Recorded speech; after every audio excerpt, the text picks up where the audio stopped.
ការធ្វើអាជីវកម្មមួយដើម្បីទទួលបានជោគជ័យគឺតម្រូវឲ្យមានចក្ខុវិស័យដ៏រឹងមាំ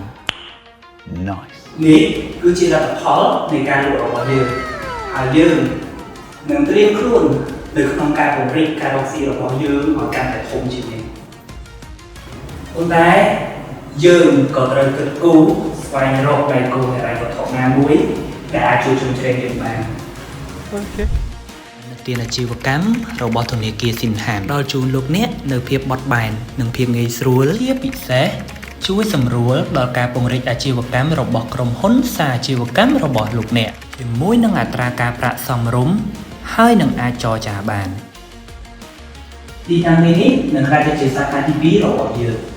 អាជីវកម្មរបស់យើងនឹងកាន់តែចម្រើនហើយប្រាក់ចំណូលក៏កាន់តែកើនឡើង ចាប់ផ្ដើមពីចក្ខុវិស័យទៅជាភាពជោគជ័យកើតចេញពីការផ្គត់ផ្គង់ហិរញ្ញវត្ថុដ៏ឆ្លាតវៃក្រុមហ៊ុនកាន់តែរឹងមាំអនាគតកាន់តែភ្លឺថ្លាបានមកពីការគាំទ្ររបស់ធនាគារស៊ីនហាន់ ជាមួយធនាគារស៊ីនហាន់សម្បត្តិរបស់លោកអ្នកនឹងកាន់តែជាការ